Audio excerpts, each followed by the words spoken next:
agus fáilte go dtíon ócáid SLIOCHT fiche le Cló Iar-Chonnacht a gcóir le Oireachtas na Samhna tá anáthas ar na bheith an ócáid seo a chud ar bon cégur ar bhealach difriúil a bheith se am léana agus bháilinn buchas a ghil freisin leis na scríbhneoirí a tugail bheith linn inniu.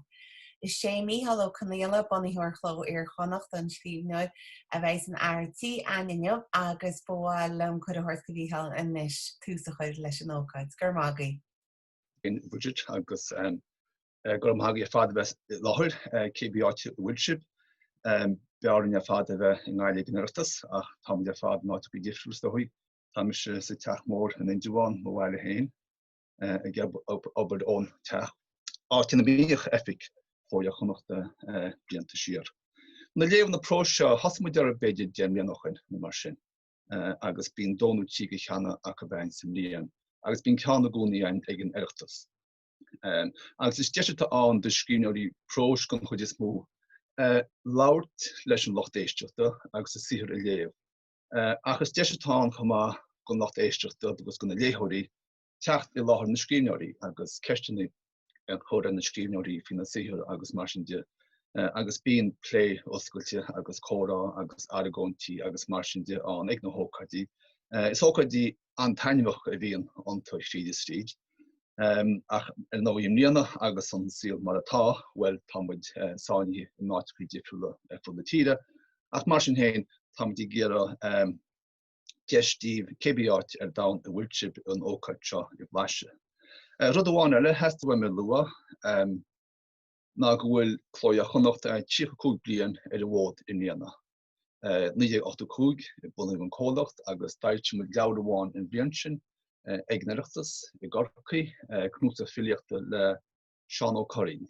Bheairtle an taidir bhí a blúsa sin agus bin mar seolú Cló Iar-Chonnacht an chéad lá riamh ag Oireachtas Gaeilge 35 blianach chuin san líon 1985 nó riime den fad i bhhaid níos óige ná mar támuid níos.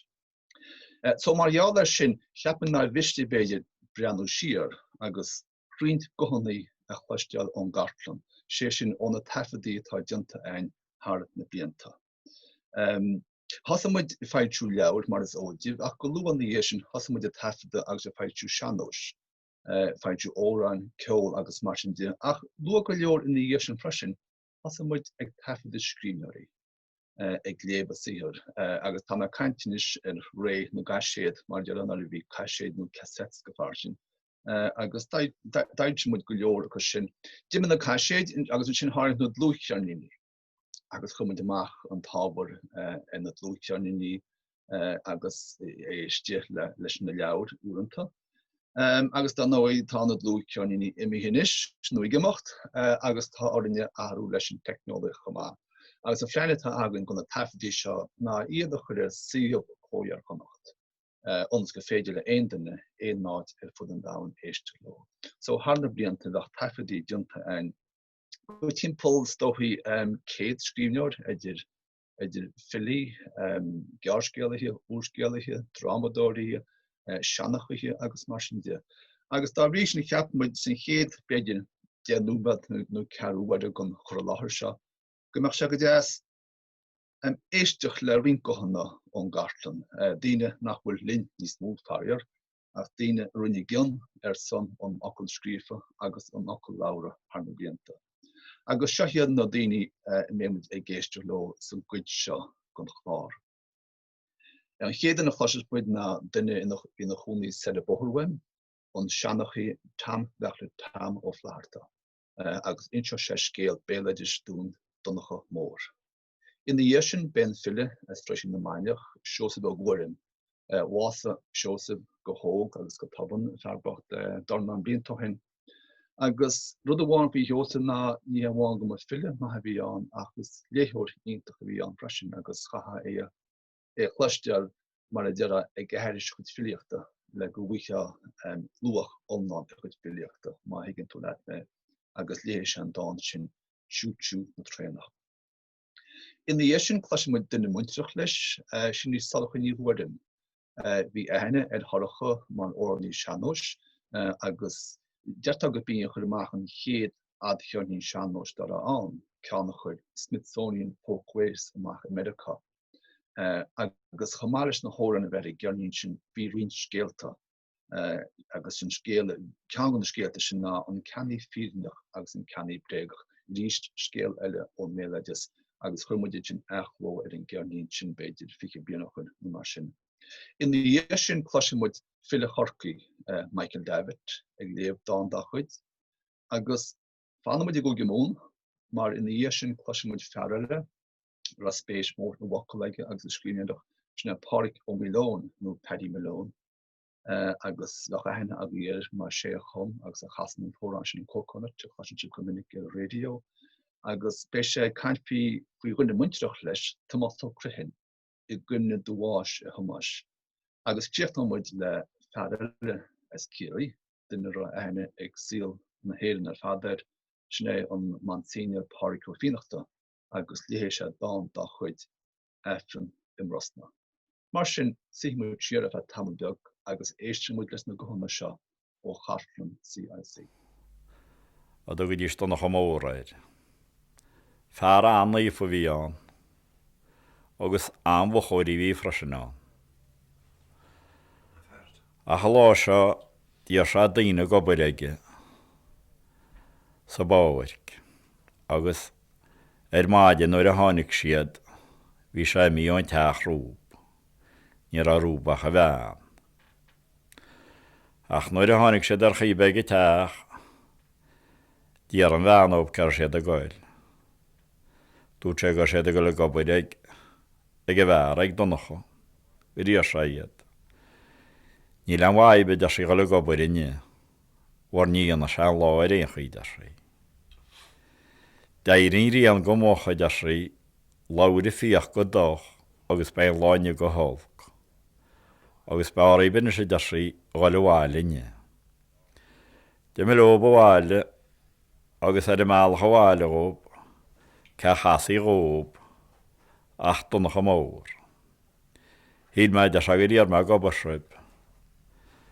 Anú díar de siadsan agus bhí muid ag teach agus go dtí a bhean agus sé dúirtílinn gáil bháile nach níana trean láine. Go deireadh rian go mách go láir fíoch go doch agus go mecha láine go hálc. A sé bhúr sena sé deir Donnacha mór náid géalaí doraí ná géalaí deanóid agus ná géalaí go bhríar am rá war más moch máil éireoscrían se más tá leidí a bheith sa lá agus fogaí sena sé de se a gobaid. Chudar a gobaid agus bhíidir na go léintracha I gCumann laí a Bháis-Chonnacha mhór agus ní rinne sean dúir bháistí a gCumann laí a Bháis-Chonnacha mhór. Ach bhí se báisteach sna tíomhanna eile óp. Bhil sé focail sin na gcónaí bhí chuir bhéal bhean Donnacha mór náracha me dia. De máart a chaoibh agus cáiliú bán nó cáiliú Donnacha roimh meán agus arnú Donnacha go na phláis war I se tilteige. Ach nuair a cáiliú bhean rinne sí héanaar na phláis. Agus arnú nuair a tháinig sé gataí na bhlás dúirt éile ná an bhfuil go bhéit trí gáil isteach. Mar a focail ar a béal a gcónaí go na hé Micheál. Mar sé bhúr sé deir Donnacha mu leiste de se agus mu leamó agus nachfrastan duine bochtach ar amach nach bhfuil baní ag róthaín. Bhfuil más mar sinna I deireadh dia tá tíist echa de se ach ní ag gCuimhne. Ach sé de háascaile go rá Donnacha cáilte roimhe agus búr a bhaí ar réonchaí go lígúisteachaí go na phláis mar sí feiceáil dia héin. Choo na Traenach. Tá bháisteach ar fáil. Tá bháisteach ag lára an nuas ar a tráid, ar nús a spéal baile, an nuas ar choláid, is cáfar a dheara, Yara, yara, yara, yara. Ní le gadaí héanán le muid a thuairt faoi deara, nó bhfuil taide ní suigní inis ná taide, le taran cos a hain dá yara, a Maoileach tá Micheál Ó Conghaile, Choo na Traenach go mo thuairt bháile. Eis sa gár níl taide le maithe, níl taide gá ráin le taide wathe, teagan an bháis de choríist fescatha, a fescatha bhíg, agus sinan is gatha. Sinan is gatha, agus sinan is gatha, ó bhí a neit a lán, gus ó dúirt mu taide, a mawrd hí sahi fáilthe, a Maoileach tá Micheál Ó Conghaile, Choo na Traenach go mo thuairt bháile. Láirín na Gearmánach ar a saici, láirín muide go minic ar an ó, láirín na teapánach béidir ar Charnaí, agus láirín na Seosamh ar Céard Eilescó. Ní láirín Micheál ar head. Tá Traenach cantlum ar Ghuairim a leas. Tá Traenach is go mo thuairt bháile, a cant ar álam agus ar Ghuairim a leas. Choo na Traenach go mo thuairt go gaile. Choo na Traenach go mo thuairt bháile. Dyna le Symreig. Bhíoch a Ceannaí Fírinneach a gcónaí curgeáil leis a Bheairtle, go mear an írin an bhréag. Ach bhíon síla go na mar sin hain. Ach níor leag sé teidir a bhaidí, nó sa deireadh gur sé creacht a bónaí ag a Ceannaí Bréagach. Bhil chuir mé mo gáthúla tar sisin leis a Ceannaí Bréagach gur buinaí nírinne. Níor a trúin ná teise a Ceannaí Bréagach ó, nuair icle sé a bhírinne, bhain sin dá thúla amach sa ceann, agus chá sé isteach uorthach seanchaí le. Dá mo gine bocht na lainn sin in na sprés agus é an anchaí, nó go dánig an ní. Leis an níhí céir a chruneoch isteach ach scata cud, agus dáit ar thub a cainte sa córa.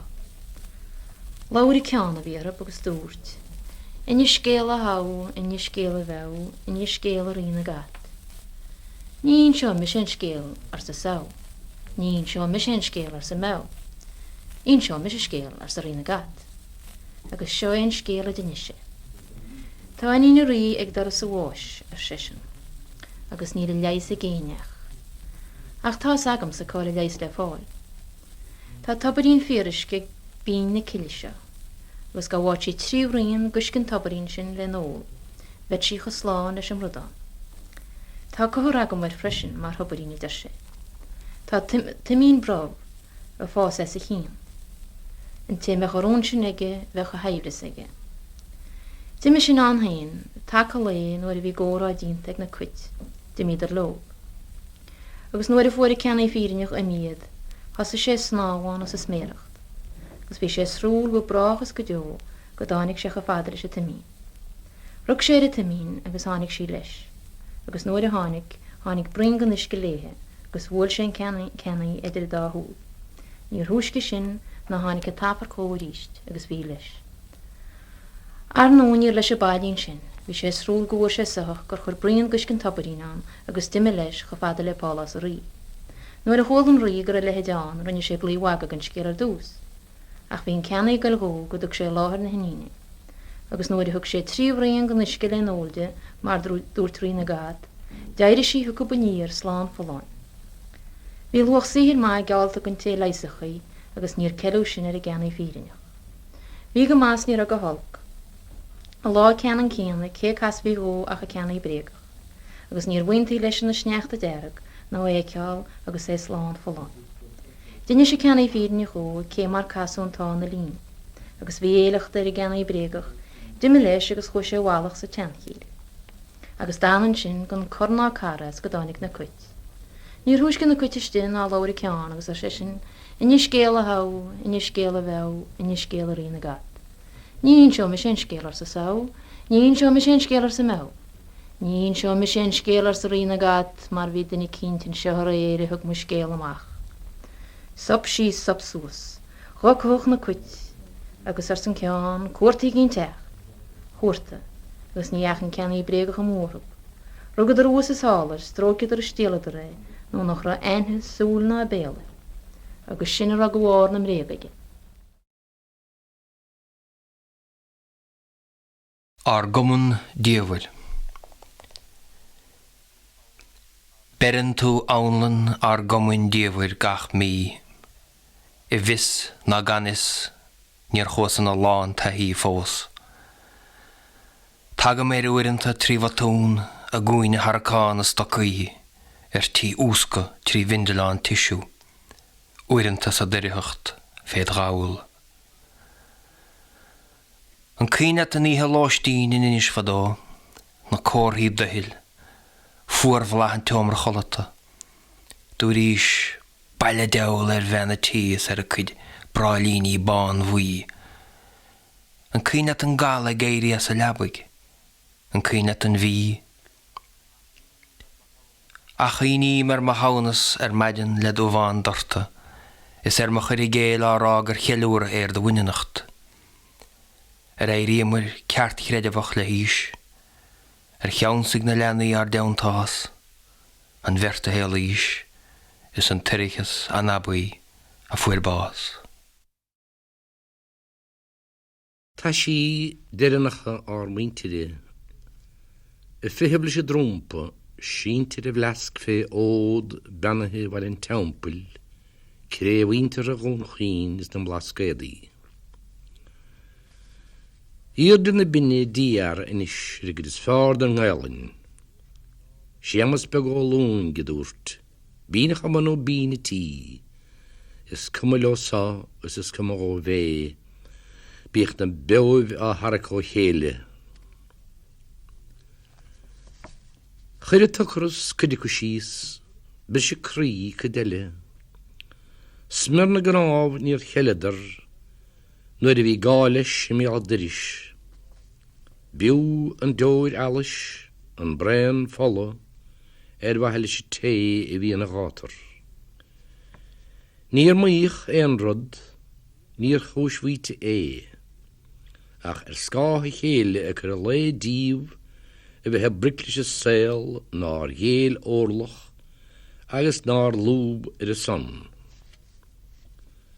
Chuiridar, winidar, lehadar a línta, is hiradar tún píl, bhreac úr don tlú, gá bhreac don barle, iasc lasathe a góirí dhírig, práta plúrach agus picil ar bord, in áman vígar ó gine taringen ísta stól, ní háíon altú brúcht, gal tabak costine, pípach a timpel, grí son anamach an marv, grí son grí. Ein rod ach a grí gaun. Na bích í gaun na crín na spirionlathe.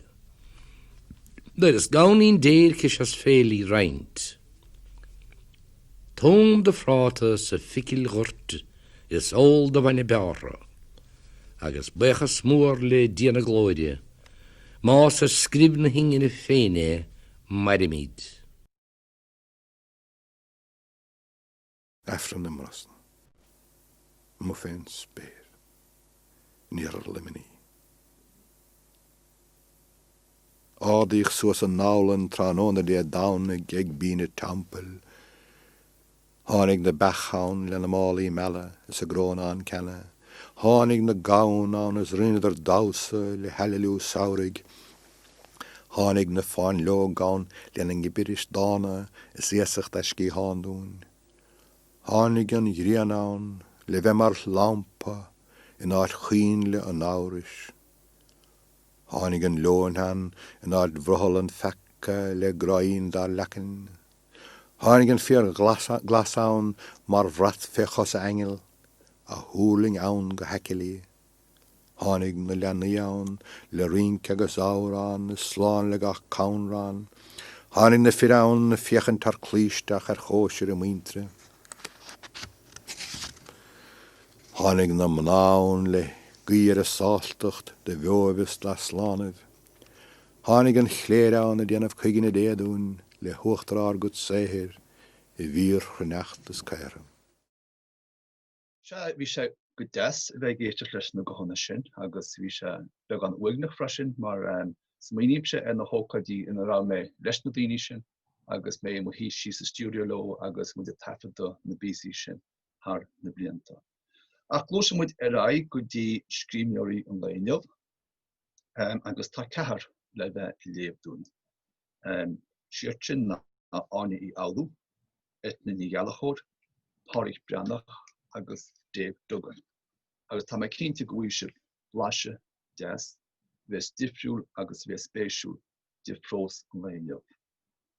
An chéadanna tá sí fannacht go faideach linn hís sa rainn I bort láirige, sin I Áine Uí Fhoghlú tá Eithne ag an síolada mar ile. Tá Léamha Próis scríofa ag freisin leabhar dhéagóirí SLIOCHT.com a bhfuil anéilehar agus atá núsa déanana go leor scorannaí. Agus leabhar eile éalú, úsceil tá díri ar riine fásta agus daoine óga I réan. Áine, ceach bhfuil tú? Anna bhar fád a bhíl, gur nágad? Guma, agus tá tú námé chluistear áráid? Chluisim go brátó, nó airíonn go brátó mar a deirmid an sa. Tá intach ar fad, is deas canúnt portláirí chluistear. Beidir Áine tá hasín tú léamh go níonn se fá capla focail dún faoin úsceil seo? Se bhíl, well, má bhaithas libhas an gcuide ar dúis, agus sé rud a léthaméis mar a dúirtú ná SLIOCHT mar leabhar éaló fáilte sa bbliain 2013. Agus sa chuid seo den scíal láirchapt le hocht a bheith há meagde fé ghlasanis le caicís gan a charcéile smachtúil meis. Agus seo an bhaiden I chinninn si éaló as an ngéhan leis an ochar a bhí a bhalachaché. Go deas. Mar sin. Chas si a hochar hain go tapa agus scoil si an glas. Fiog suas an ceanna hís agus leagar mór dín cos lepanna. Bhí an bosca leis an dach groig is a seamra folca eile mohar an lévan, amach le go mer, cos céimeann a beg go mera. Hín si suas a láb agus foscail an cófra a raibh scáháin ar a hasach. Dhéach si ar feig second ar a haig sa scáháin. Bhí an marc fós ar a héadan. Chóirde go láb go cléach ar chólna do bhailí nó gur bhreisi an bosca. Rug si ar a mosca ar a raibh an focail cléirál scrite, agus thosail si ar na tróthracha léamh. An glór glúisteán sin a chola si? Paranoia. Has si an son ina chud fóia dí a léamh na dróracha ar thaobh an bhosca, agus dampaigh chundal ar eisi drón teamra cholata mar a raibh an cétholacha fós a roch san an suite. Christ, flaban doras tosaigh. Ó ní éitach a bheith, ní éitach sé seo a bheith tarlú. Gach lá ar feid caicíise, bhí si tréis a bheith fearir, a córamh, a taus, a gaiisteacht agus a beartú. Ní éitach go dúchach sé ar neise an nómantáirithe seo. Conas éitach le héad a bhí á bheith irthe. Has si ar chólan doris agus a crían a bíal. Ní raibhis cad a dhéanach si inis, ní a bhéon phlean olaf dá seochaí. Chach si bra ar nádúr a chuirp agus a haintinge gin é bhua brain na huaide. Hí staire, bhí meis tréis teachtaisteach. Chola si é legan rud éigeant ar chuntar na kisteanna. A chud achrachagus a chaháin pócas dócha, sin é banós leis dhéana. Chó sé isteach sa seamar site. Chóirdigh sé bart cápéisi a bhí fácar a mórdaige. Cá bhfuil an díal filteán san ar sesin leis héin go miaineach agus é póirseáil tríd an martach imiad. Ar deire leag sé thuilir. Fácar an talaga ge bhí sé tréis an bhric fasta, agus é a reinting I ggéthe a hartchaig an obair leis. Fiog sé suas é. Filteán táchtach a bhíán, chunra ibre a brethir, agus dearúd déanta géir, a le héad de cheann cipín. A teacht amachchas an seamra sitedá, díoch sé drón staire, leag sé láb ar an ráile. Chur sé cos leis ar an gcéad chéim agus chur clós le haisteach ar hain. Ar uiméis sin a chola sé thuas? Péidir gur sí a siúil haintil sa seamra. Bhí a scáil a tiise mar a chúl, á lethe héin sa snas geala bhí ar na tíle na bána ar uair lár an hala. Meagde taobh hir de choras an tamra folca thuas agus í a gcuin á teochach sé níos, ach le lein an ama déitach si a chud cos céimeann a mala a chluisint. Haring si a hanáil isteach go ciún réig agus chuinigí. Dhéach si heimplir a go fíochfar, fíoch an raibh éad ina éon ás go bhéadach si brethir. Bhí sinis nos ana bhí a gás, cruas nua éigent le hahantin a gnúis. Chordaige súile an seamra ó chuinge go cuinge agus ó hí leáil go thuair lár, gan is méle a chorí. Bhuailech si an nos ar a gluigené le seastáin íring an fábéir leirist a gach si, agus réach si amach ar a móthir in a chud fáiadaí, bu é seohan lá agus an hir raibh éad chun stoppachar le. Cos céim bhail eile ar an staire. Fear áirasach agus clóasar a teachta na tro. Go topan, héise súil ar an bhán póca, bhí sé an fós ar an tétóir san ád chéanna ón láthag siána. Hín si amach a láh go ciún cuaramach agus haring chuha é. Chuir a hanga fada néta lá bhaisithe sa scoilte na chúl, gáis chuha an fón chun an forum a bhuacha agus bhain an clúdachte an clic balah móchta in aige crecin. Cos céim eile le clós. Bhí a méra a cruch agus a crí a pléasca a cuisle á bára, van si an seannachárta sim as. Ach, leis an graháin nar a bhí seach hitse ar nóir lárótha. Chram si síos le maul glúiseacht ábhéalach agus fiog sósa, tháinig gráinge beg slachar ón uair lár féin a hanga leis. Leag si go harach ar héamh an dorta le. Bhí meis leithlí sós an stairenis. É fós a gaiisteach agus a féchan draig go hárasach. Chuir si an cart be go ráiste nua isteach go díhalach ina onad sa bhón agus bhrúig an knaipe a chuirich ar siúla. Gan si a féchant an lasach an scáileán, las ar siise le héin, má siad a haile las. A bhuile dia, agus a mérna fós a cruch ar réigen a daimsig siad na hibrecha, díalige iver agus bhrúig an knaipe glas. Thug sé cúpla second eiles ar hála éad. Bhí gach second mar a bheith uair a chluigici agus na cos céimen a mala fós a teachta níos an staire. Chas meis a cheann siar go toban, nuair i chola sé go hána bóla híos ar chuntar na kisteine, bóil sé agus frab sé. Agus dampig an fear a bhí leth lí sós an staire níos, anis agus síos leis go meir chan é ragart. An dram sonnig an obair, níor a bhéon sus le fáiltmhutha, fiog sé sós an fón le é ragart. Díreach agus a bhéir ar an gnápa glasaige, agus an fón ar an 8ú buile, fain meagde an cainre a ríist as an léas a bhí an na lábhaige. Hí staire, bhí meis crosta leis an duine mí bhúntain ar a fáin á béasaige frach go bhrag róch sin go háin. Ar sé sin níor ahan sé ifer. Rug sé grain go crosta ar an bhilteáin ar an bhón ar a chuideachracha agus an mach leis an doras á flabbaige an dhé go mí aineach. Thó staire lig meagde os na fuisih. Agus a drám leis an bhála, chleanna sí síos agus lig sí héin go maul go talamh, nó go raibh sí site ar an uair lár. Chuir sí a ceannaid ar a glóine agus scaoil sí a hanáil amach go glórach. Ní raibh 10 mille le dolaige agus bheith sé an lévan. Bhrab sí na seasa baríist, ní raibh am le choramóici. Thóg sí an fón, an cúl pleisteach, an cainre, an bosca agus an dach gróige ina lábhaige, agus chaisí an seannachárta sim síos an leithris agus rothligé. Isteach le ríist in na seamra colata mar raibh cé hulca fós a ruchsan an suite. Boscail sí an pás.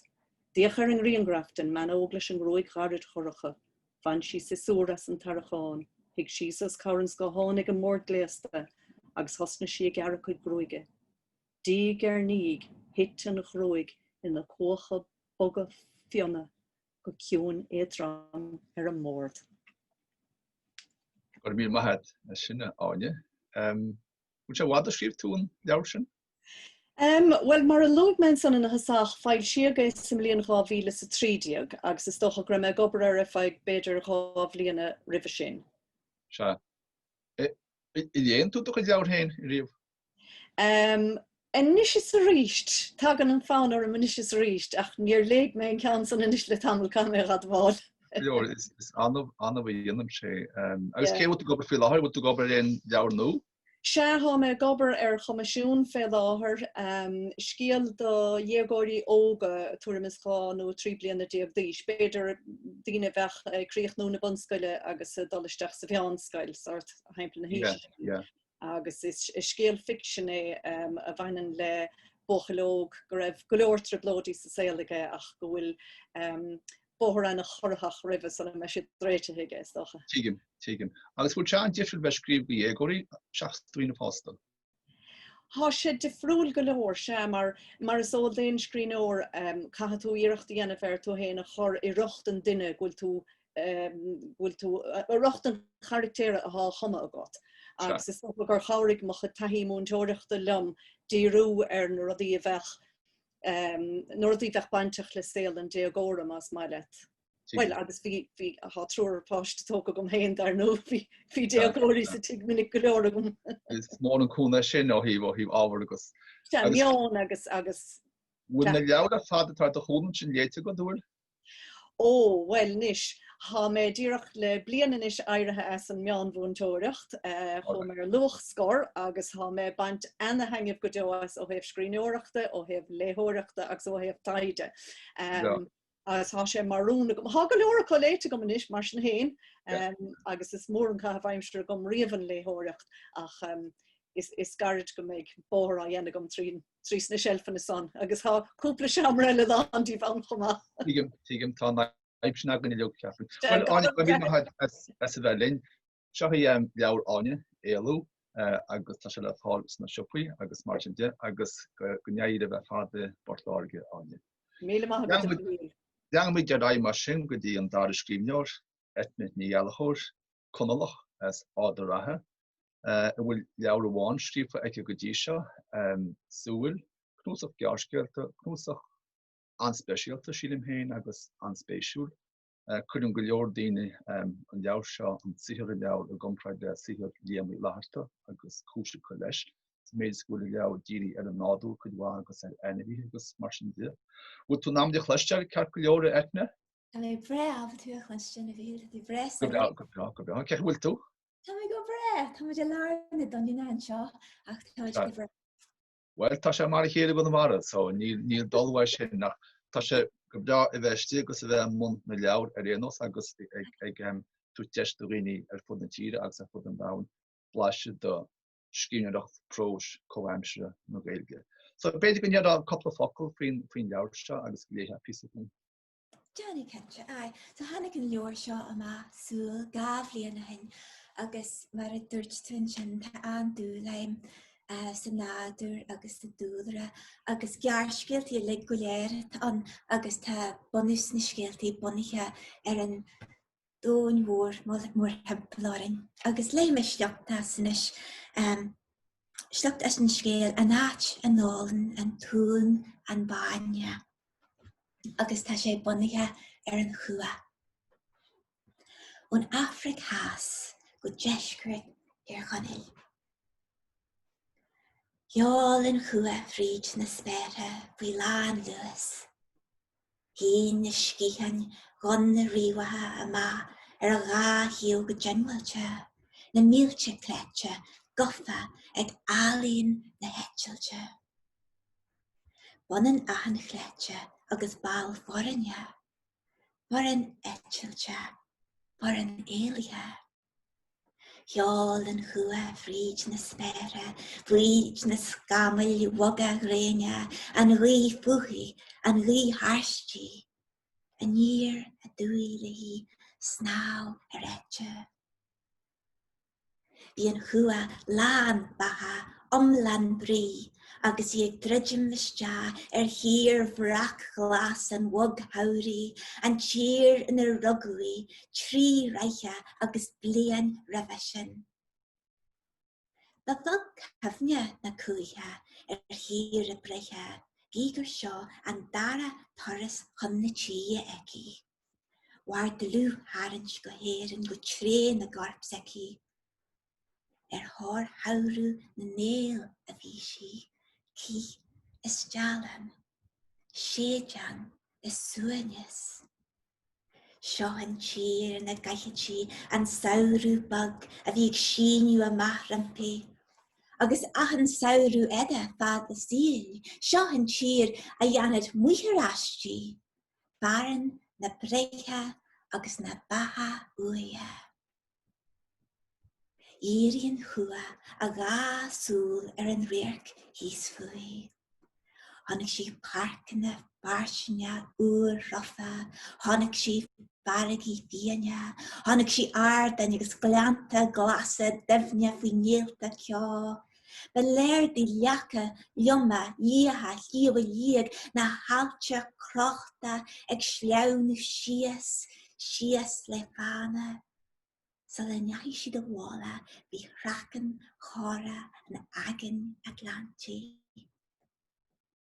Tháinig an chua na cruga, cealagatha, crapanatha ag gobú amach as tíoana na náilte, cruga foscaí agus scíiste de éonlaíon air. Tháinig an chua na mínte, tháinig an chua na múnte, tháinig an chua na maithrí ag síniú leopa ar rith an bhailíiste a adla slíomha túi. Maithrí ar a iad, a bhhair go buan bhí sca an cheá. Bhacha in a nea ag an chinne géana gan ocu mar chuideachta a heiliú, a cór chuire cáilte ag inigailt go ciún a muich ar an uaimneas. Tháinig an chua ganiu geal bháin rá an wahara agus ag lonrú sa rianóin. Ba bhúr an párdú crí di an réirc, da ma bhúr héine. Ba iad na culte agus na cuirthain a bhealaí, ceantar a giniúna, ceantar a breithe, peiliú an tioní, ben grás na gua, grás a bortha a riú an hál. Deittir an chua lehí sir as cion na mór hia ag bagal costa agus cún in a dé. Ní ru a wadan go waca sí cearnach de crinne de orisha ha troma chuha, id pládithe le crin chrán glasa nar de luchas na héir in iad. Deittir an chua lehí. Ní chorad se buchaí in a másc pug an bhuiil.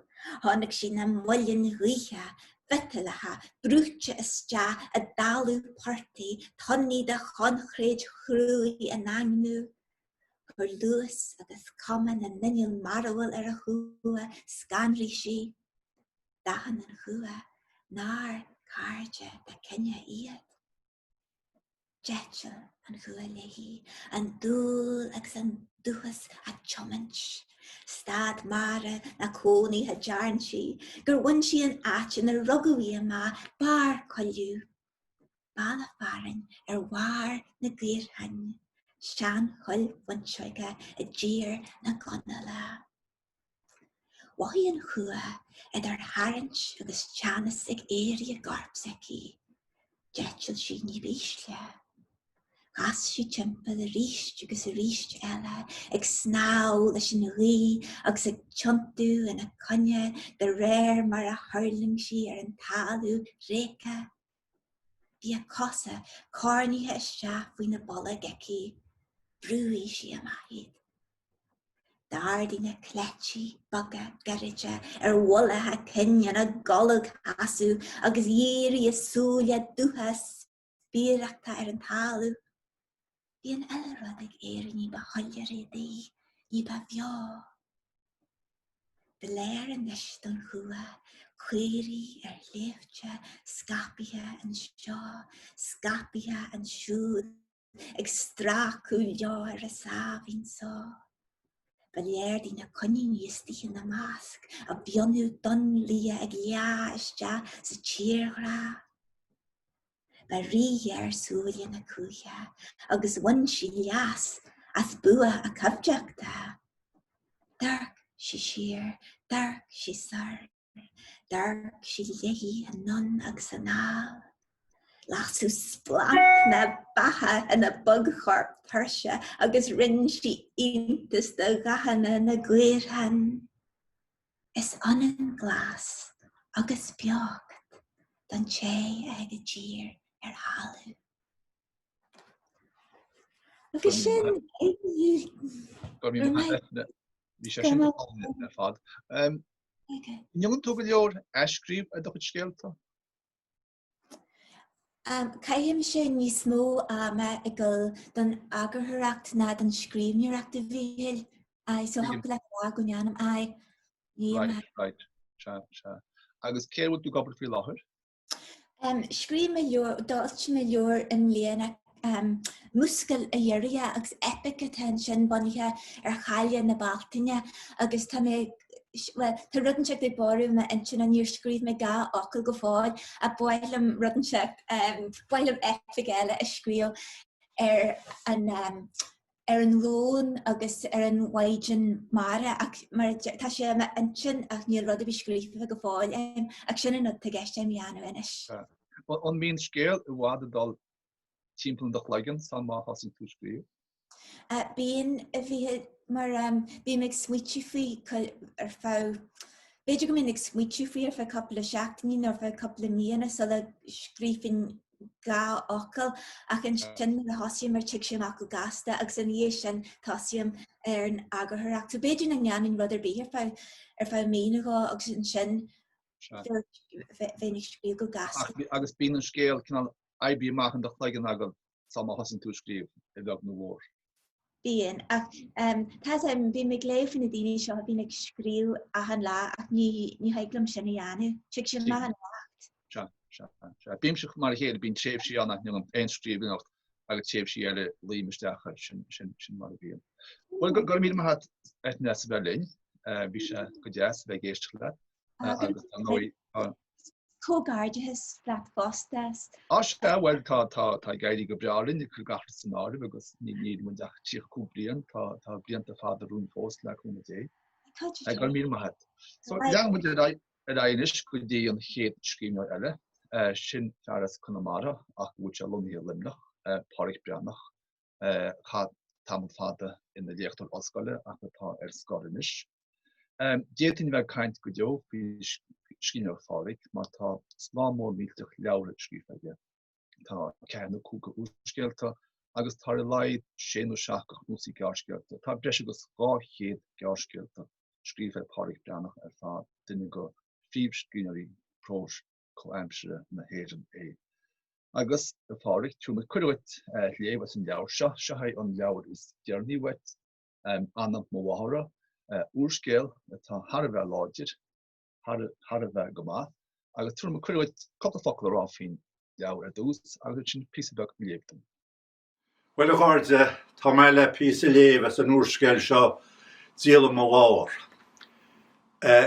Mílseacht fósta tá a gceist. Lán ón óg, Péarl agus Sylvester, tá siad scarthain na chéile inis.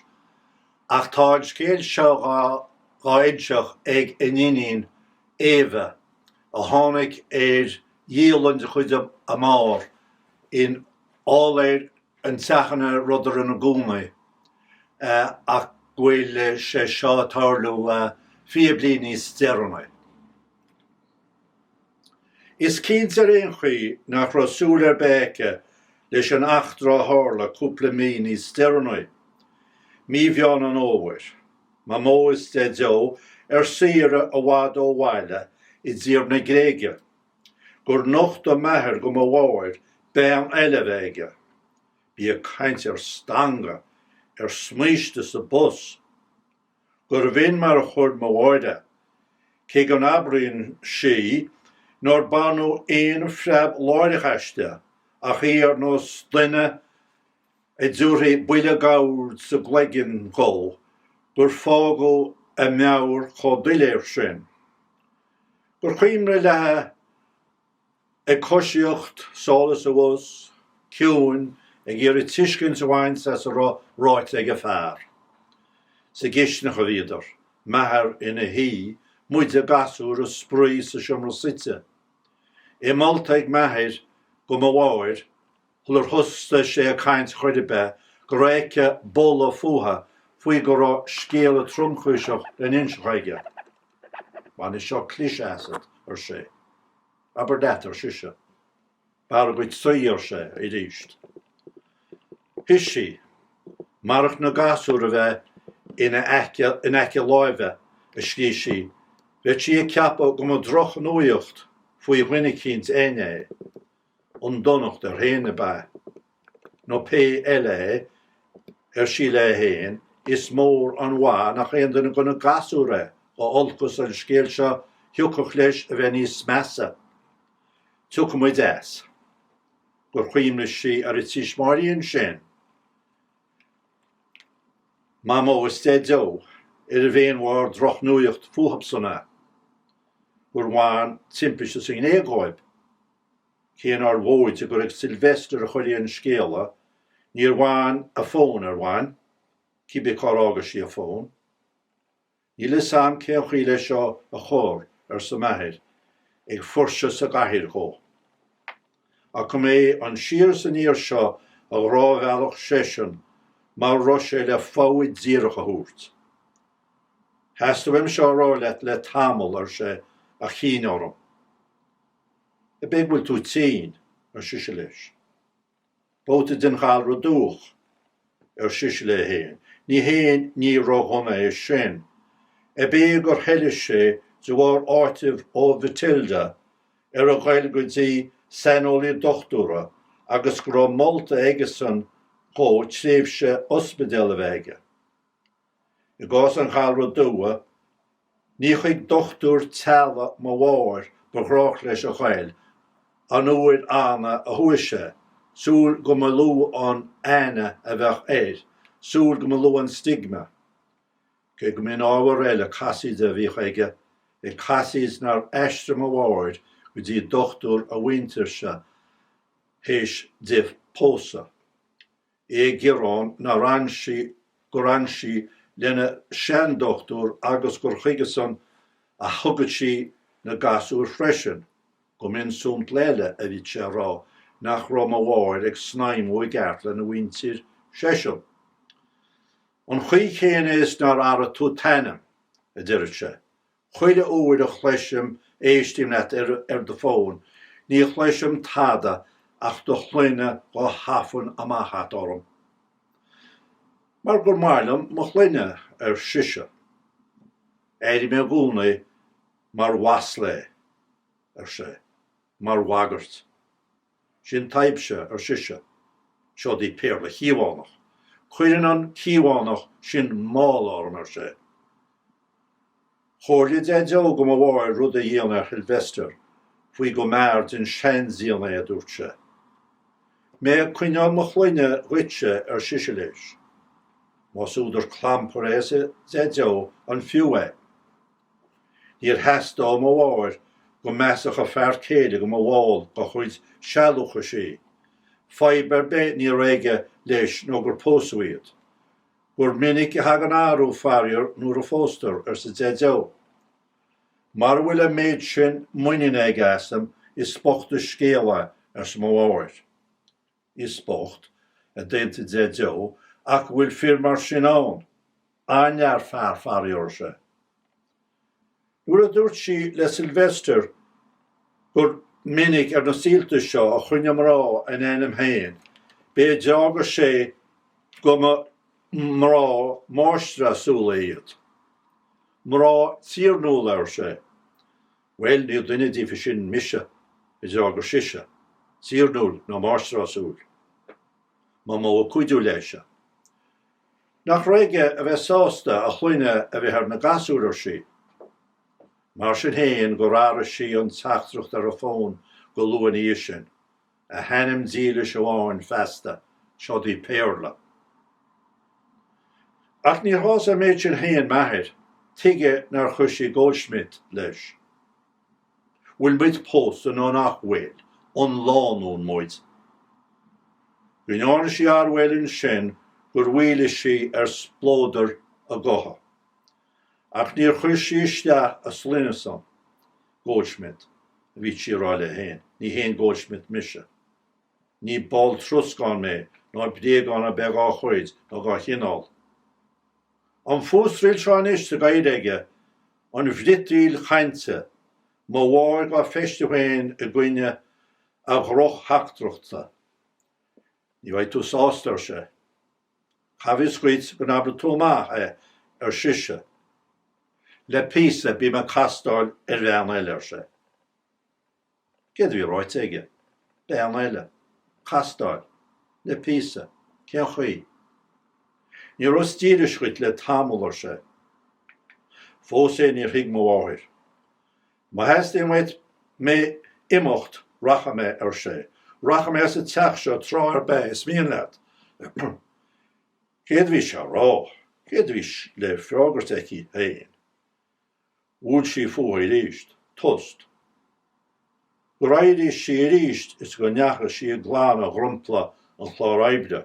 Ní égur a tadar a glár le glána a go raibri sí cirteach an únas an áléir.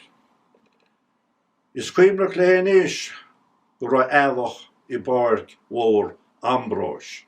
Ceannaach ben a lá ag cangaill sa gíre, ceanna dífa ag iníor lob héin a gúna. Cáid a tharla seo ar sin sin. Tam lá héin a deagar sé. Un tam lá héin é dína bula bar sin in a meabhaid. Tá Sam bhfuil seo cruúirt ar sé. Céad a déta sí rá. Céad a irid sí. Cé leis a láireach. A mar is a hair sin éig. Bheadh 16 an go méidís sa maile ríist. Tá beag plumérach le díanam ar sa Silvester ach ní bhaid mé bhád, ba mé réisiríist ar bálar se.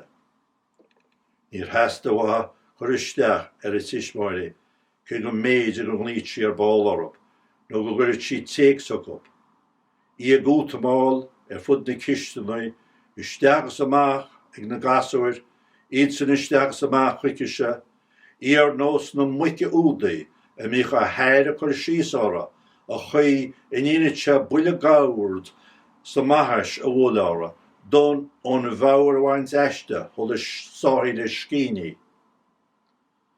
Mar an mhuic sin a bhí sí héin ar bhfuil an thuaire sin, í ag rá cabhrúd beag fánach linne gasúir, I gabhar do chrainn na Bréagán a chur a reist na mála a ré é an am leapam.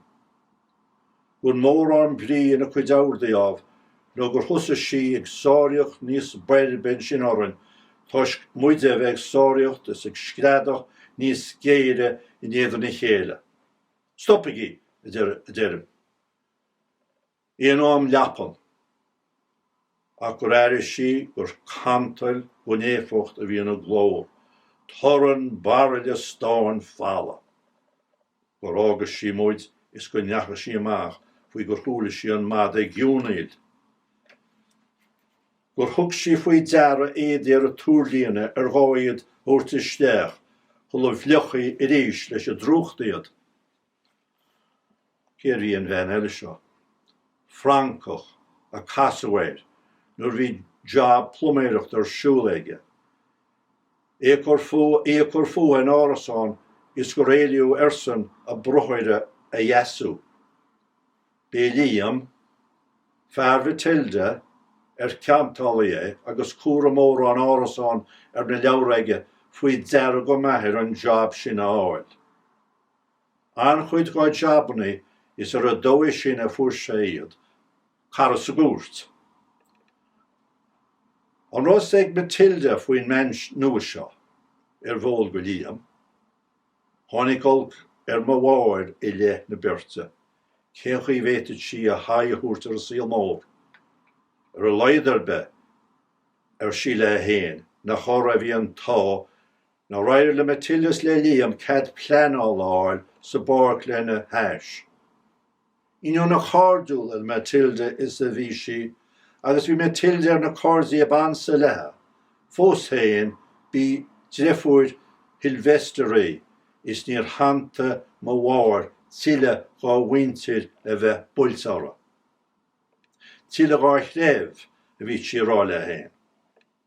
Agus a daca le Liam, bíchas é ein deas ar mhór an dónaí, ba ghas go cháin ráhóra. Dúnar a stoppa líbhéir a ag muomhas raige. An táras títhógad sí le na háis, chaart sé bheith níos mú ná gan síalsan, chaart sé bheith ficálach. Gus bheith 4x4 aige las mó gá ghoras. BMW is jag in hanta.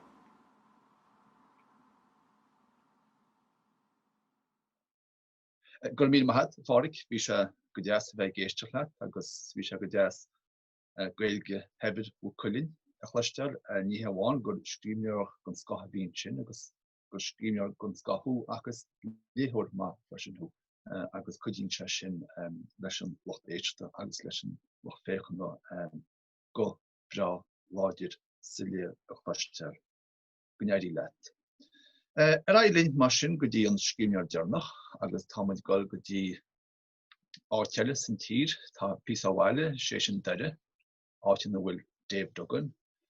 Tá go leorstríomh ige go háirid i méra is mó i scríbante ach tá riontáistríomh an Gaeilge leis an aige úrscéalta agus drámaí. Tá chuid drámaí léirithe go dtí ní bháin in éirí nach is Seosamh agus na stáitiantaithe agus i go leor áitríomh ar chun domhan.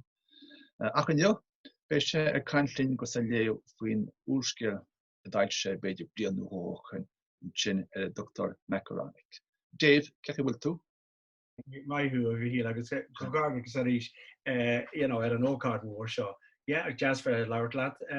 Ceart agad Macaronic dulsigh si bheith 2018 is úrscéal gearé fiction óileachta beidir tá sé site sa todhchaí ach in áiríre sé an todhchaí atá sa leabhar ach an lá tá nniuáin atá i gceist.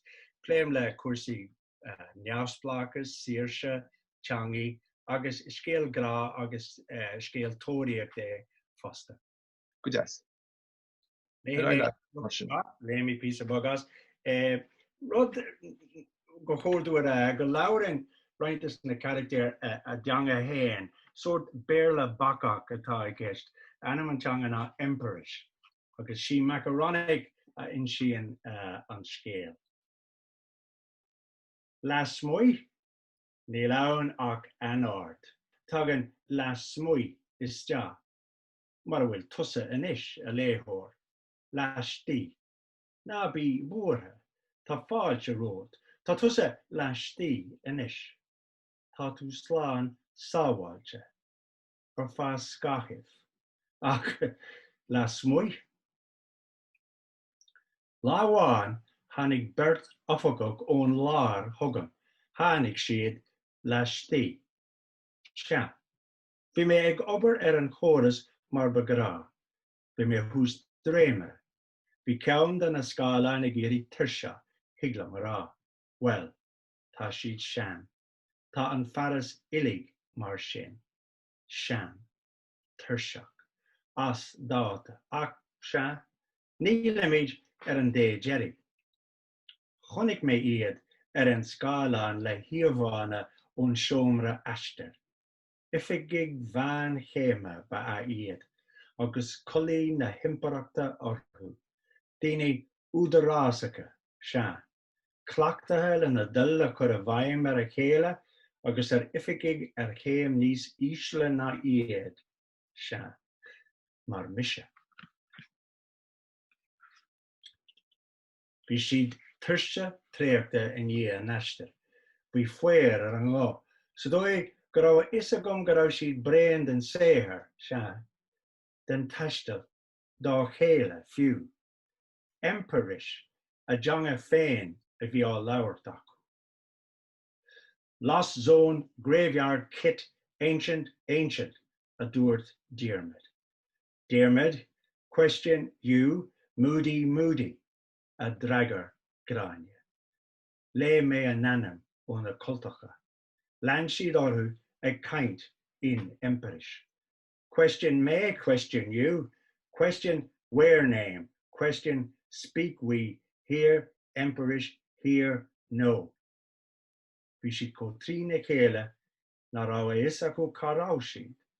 Ní yahi me a adlo la rá go rá siad bhoth onad sonraí ar imil na himpeachta is an nire bhí siad se. Sa bhbliain 2084 níor gádul. Bhí ahan ólas acu ach é a aimse. Thosig Diarmid ag cuimilt a chluas agus ag méarú ar a bhos. Tá an ahan ólas chutha fríd na man sin. Íomhána ar na mosa, íomhána agus físna ina gligin. Se. Emperis here, no. Place, small, check, dire. Question language, so. Gaeilge, here. A dúirt sé, le breis méar ibre ar a bhos. Thosig siad ag leabhart Gaeilge ach mancóga inti. Ja, sin cé mat atá fú a dúirt gráine.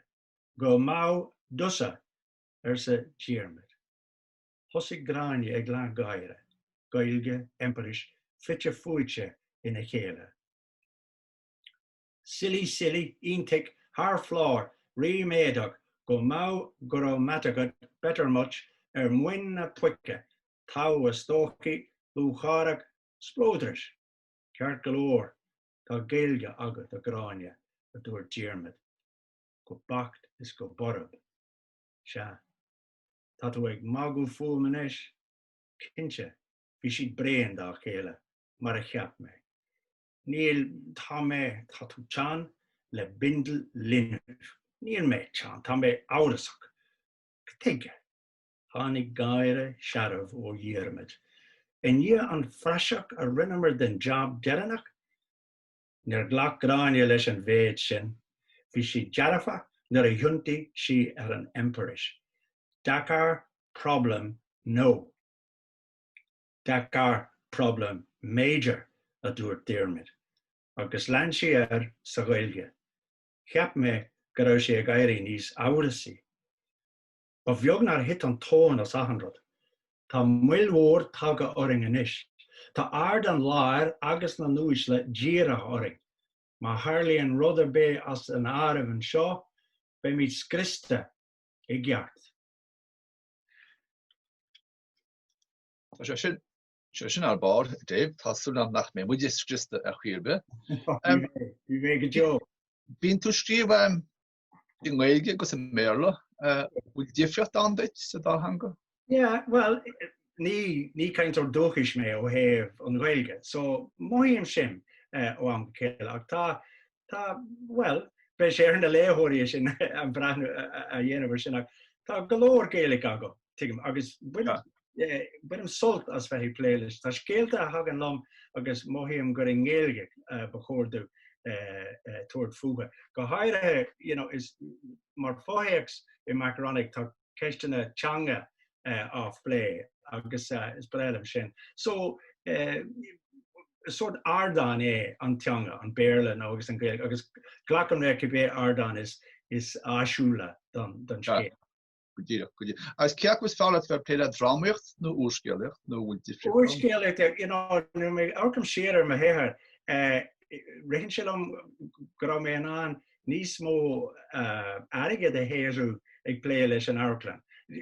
Mar is ól ditse, glachan sé achar fada ama tuairt faoi úrscéal agus é chuir gló agus go dtí fáilteóir glacú leis agus leis an Airplan ag an dóir am is ag ibre be níos mó, well, foiineh go leis sa dóigar am an ma héal rud éigen a chothú do ma héin agus do ma glansa. Tuigim. Agus céirú tú gabal faoi láthair? Tá cúpla rudí idir láhagam, tá cúpla úrscéal ceann amháin an Méarlas, ceann amháin an Gaeilge, a muig faoi bhreithnú, faoi láthair agus tá ag dúir le scéal hacht an raibh úsúd.